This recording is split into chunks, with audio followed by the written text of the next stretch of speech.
Jadi pas dari rumah tuh pengen cepet-cepet aja ke pesantren biar Iya, bisa iya. main. Pas pesantren Pengen cepat-cepat di rumah. tahu Yang paling gue ingat adalah ketika gue dapat hukuman disuruh nulis 30 juz. 30 juz.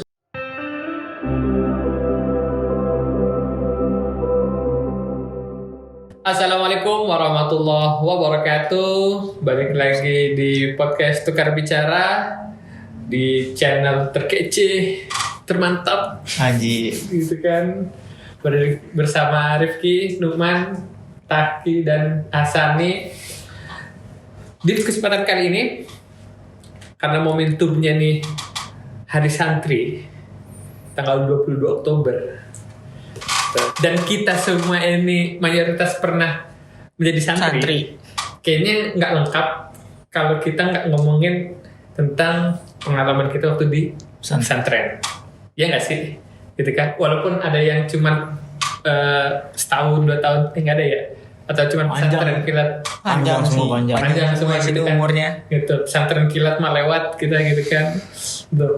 Nah, mungkin yang teman-teman di rumah banyak yang belum tahu ya, sebenarnya tuh di pesantren itu gimana sih gitu, suka duka di pesantren deh gitu, dari kita semua nih gitu. Mungkin ada yang mau memulai dari Rifki, kayaknya udah semangat untuk ngomong nih gitu. Dari asalnya udah yang paling kecil soalnya dia dari kecil dari pesantren nih dia nih. Oh, nggak nyangka Ini dari kecil. Kau udah kasih tahu dong. Kalau Kalau paling lama lu man. ya enggak yang paling kecil siapa? Coba Yang gimana paling duluan lah, maksudnya. rasanya coba. Gitu. Apakah sedih gitu tiba-tiba? Emang masuk pesantren dari umur berapa? Dari kelas 5 SD. Masuk SD sudah masuk pesantren. Kan sampai SMP doang. Ya, tapi kan Umurnya kita aja nggak ada yang pernah Tahu. SD musuh pesantren. Coba pengalamannya gimana, masih inget nggak nih? aduh, kalau ceritain pengalaman panjang banget ya. Ya singkat-singkat aja berbagi Gimana? dengan teman-teman. Kalau yang panjangnya mantar aja, buat DM aja ya. Sisi khusus itu, sisi khusus. Ada sih yang apa namanya, mungkin semua anak rasain kalau misalnya ditinggal sama orang tua, yaitu nangis. Iya Iya nggak sih. Nangis. Nah, cuman nih lucunya kayak gini bos, kan apa namanya, kita sampai ke pesantren tuh pagi, orang tua tuh pulang malam. Ya. Kalau udah pulang kan udah nggak bersama orang tua lagi dong. Nah, aneh masuk situ bareng temen, ada teman. Nah, ketika ditinggal sama orang tua, dia nangis tuh. dia nangis tuh. Aneh kagak nangis. Itu lagi mau sholat maghrib. Orang pada ke masjid ya. Dia apa namanya duduk depan lokal. Dan tanyain, lu ngapain depan lokal? Ayo sholat ke masjid. Dia nangis depan lokal kan? Depan apa? Di depan lokal. Asrama, Lokal asrama. kelas. Oh, Bukan asrama, kelas. Oh, Lokal kelas. kelas. Oh kelas, lokal tuh kelas baru tahu. Lokal kelas. Tahu. Jadi Yang lokal sih sebenarnya. iya, Oh, iya. lokal, iya. Nah, pas dia nangis, aduh, gue bingung dong. Gue mau apa nemenin dia. Karena kan gue ke masjid kagak ada yang gue kenal, cuman yang gue kenal cuma dia doang nih. Udah, gue duduk samping dia, gue ikut nangis tuh. Nangis berjamaah. Gue ikut nangis. Jadi apa namanya? Gue nangis ditinggal orang tua gara-gara temen gue nangis, bukan karena gue tinggal orang tua. Kalau tinggal orang tua sih, ya kagak ada, ya sedih, cuman kagak nangis gitu loh. Nangisnya pas lagi lihat temen nangis. Itu yang gue ingat banget ketika pertama kali masuk pesantren. Setiap kawan berarti dia. Ya habis kagak ada yang kenal lagi bos. Di masjid kan kagak ada yang kita kenal tuh orang. Dia doang yang kenal gitu. Ya itu dulu dah ya. Itu pesantren di daerah mana? Lampung lagi. Udah beda pulau. Nyebrang. Nyebrang kita ya Lampung. Gitu. Jauh banget dah. Sebenarnya kalau kita mah dibilang, kalau kita nih Rifki, Nukman, kemana itu kita mah satu pondok ya. Iya. Sebenarnya nggak. Bahkan kalau dihitung jaraknya deket banget lah. Iya. Sama jarak. Karena sama Nukman masuknya walaupun beda kelas ya, tapi 1 tahun ya. Setahun itu bareng kita masukkan. Makanya ya sebenarnya nggak terlalu nggak terlalu beda lah suasana pesantrennya gitu. Cuman memang pas awal-awal masuk pesantrennya sih gitu. Mungkin dari Rifki kali ada gue ceritain nih. Kalau Anda sendiri pesantren ya? Karena waktu itu Deki udah ngetren banget gitu kan. Aneh kan pesantren Deki nih Untung SMP. di DKM. Iya. Oh iya. Diki yang di Gunung Sindur. Coplosan. Amater. Ya intinya awal-awal sih gak nangis gitu kan, kayak akan banyak teman malah Iya. Kayaknya banyak ini deh teman sekolah SD ya. 11 orang kalau nggak salah dah Dari SD. dari SD. Jadi kan kayak ngerasa udah aku sering sama teman-teman gitu. Jadi pas dari rumah tuh pengen cepet-cepet aja ke pesantren biar Iya, bisa iya. main. Pas pesantren Pengen cepat-cepat di rumah. tahu gitu lah. Menyesal gitu. Bukan nyesal sih, kayak ada rasa beda aja gitu. Iya, Apalagi iya. waktu tuh masih ini nyamuknya banyak banget tuh, gila banget dah. Apa itu ada paling inget sampai kan tidur ranjang ya. Iya. Ranjangnya dikasih sovel.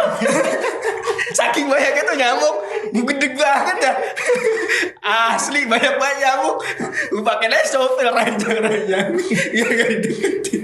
Biar ranjangnya nggak digigit. Iya. Sengaja tuh nyamuk sebelum ke gue kan pasti kayak gini dulu. Ya gue ini aja oleh si sovel. Itu sih yang kocak yang gue rasain pas awal-awal SMP. Nah kalau aneh sebetulnya nggak begitu kaget ya masuk pesantren, karena dulu pas masih kelas 5 SD. Nah semenjak pesantren itu udah dibangun kan, angkatan pertama udah ada santrinya sekitar ya 20-an lah, 20 santri angkatan pertama. Dan memang mudir pesantren itu kan om sendiri ya, jadi kepala sekolah saat itu. Dan akhirnya pas di kelas 5 SD, nah kita dikasih penjajakan sama orang tua nih, masuk pesantren kilat ibaratnya seminggu pesantren, yang mana kita anak SD sendiri, teman-temannya kakak kelas gitu kan, kelas 1 SMP. Nah selama sepekan ya alhamdulillah jalan-jalan aja, bisa ngafal bareng-bareng mereka. Dan akhirnya kalau pas udah masuk pesantren ya udah, Sebenarnya bukan suasana baru sih buat sebenarnya. suasana baru gitu ya. Ya paling bedanya santrinya lebih banyak gitu kan. Nah kalau drama-drama nangis-nangis itu pasti ada lah.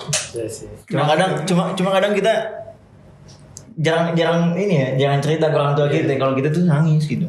Dan kayak bahkan nggak mau terekspos ke teman-teman. Nangis kamar mandi di bawah guyuran ya apa air gitu kan. Gitu. Tapi aneh juga nggak termasuk orang yang heboh lah untuk nangis-nangis gitu. Jadi biasanya ya nangis sekedar nangis aja gitu. Ya rindu lah nama-namanya. Setiap hari waktu itu dekat sama orang tua tiba-tiba harus berpisah kan. Kalau aneh sebenarnya masuk pada dari kecil-kecil banget ya gitu. Aneh masuk itu sebenarnya waktu pas SMA gitu. Ini lucu banget deh. SMA bayangin masuk kelas yang lain tuh kelas pada banyak siswanya, aneh cuma berlima. Bahkan sampai lulus itu cuma bertiga. Selalu ranking 3 tahun masuk ke 5 harusnya 6 gitu. Cuman ada yang udah keluar duluan gitu kan. Terus pas lulus 3 orang. Pas masuk SMA itu sebenarnya yang kalau kangen sama orang tua segala macam, karena nggak terlalu ya, karena udah semakin gede kan, jadi kayak oh ya udahlah, dan biasa juga memang tinggal orang tua waktu di rumah, jadi kayak nggak terlalu terasa. Cuman yang bikin terasa tuh karena satu, aneh itu tipe orangnya itu satu jarang banget tidur siang, mungkin nggak pernah kali tidur siang. Satu pesantren harus tidur siang karena sorenya kita harus ngafalin kurang. Itu beban banget untuk tidur siang, kayak nggak bisa tidur siang tuh, aduh susah banget. Jadi malah keinget rumah segala macam. Terus yang kedua, ada tuh orangnya juga yang bisa dibilang nggak terlalu banyak aturan lah. Jadi udah bebas aja main sampai sore segala macam. Nah kalau pesantren kita bener-bener diatur, diajarin untuk disiplin kan, gitu. Itu sih yang benar-benar akhirnya merubah banget pas kita masuk pesantren tuh. Kayak berubah banget 180 derajat gimana kita dulu sebelum di pesantren sampai masuk pesantren. Itu sih awal-awal sih pasti memang tetap bukan rindu orang tua sih sebenarnya, rindu suasana rumah yang bisa main kapan aja, makan apaan aja, tidur jam berapa aja, kayak gitu. Lebih ke aturan kali ya? Iya lebih ke aturan gitu. Tapi akhirnya lambat laun sih ya akhirnya bisa untuk beradaptasi dan tetap bisa bertahan 3 tahun di pesantren atau dulu SMA gitu, bahkan sampai setahun pengabdian di pesantren waktu itu gitu. 4 tahun lah ya. 4 tahun gitu. Jadi sebenarnya berapa berarti? 5 tahun. Oh 6 tahun saya. Ini paling lama. Udah Ini 4, tahun. 5 lah, 5. 5 tahun lah. 4 tahun setengah. 4,5. Iya. Sama kelulusannya. Iya, prematur. Yang paling banyak dari 6 gitu kan. Tapi Mak sebenarnya di luar dari hal-hal yang tadi udah kita sampai ya suka dukanya gitu, lebih banyak dukanya sih tadi ya terkait awal-awal masuk pesantren gitu. Tapi sebenarnya kalau boleh pilih salah satu momen yang paling diingat saat di pesantren kira-kira.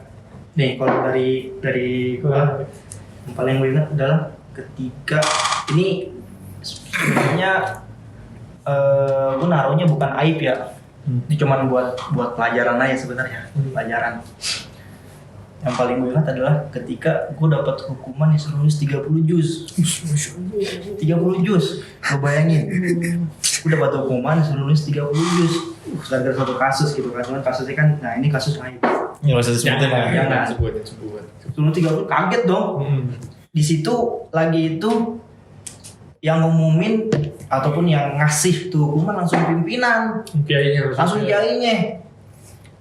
Aduh dikumpulin kan tuh yang bermasalah. Aduh jadi bermasalah banget kayak cuman kalau misalkan Santi gak bermasalah kayak kurang seru. Iya sih, betul. Kayak ini nih. Ada juga gini-gini. Cuma alhamdulillah saya itu terjaga. Jadi ada beberapa santri lah termasuk gue nih dikasih dikasih hukuman nulis 30 juz, dikasih waktu sebulan. Panik dong. Aduh. Seharusnya jus dong. Gila juga. Udah jadi belum selesai kan ceritanya belum selesai. Jadi pas lagi selesai kumpul dari kasih hukuman keluar dari kantor tuh, gue langsung ngambil buku, ngambil pensil, ngambil Quran, nulis dah tuh seharian. Gemeter dah tuh tangan deh. Dapat 3 jusan. Dapat 3 jusan. Habis itu pengawas. Suruh nulis 30 juz. Iya. Sehari dapat 3. Kayak retorik dah. Hah? Ayo coba lanjut. Ya jadi sehari itu dapat 3 juz tuh. Pengawas santri malam-malam nanya, udah dapat berapa juz? Saya udah dapat 3 juz nih Pak. Yaudah saya dikumpulin, lah kagaknya 30 juz.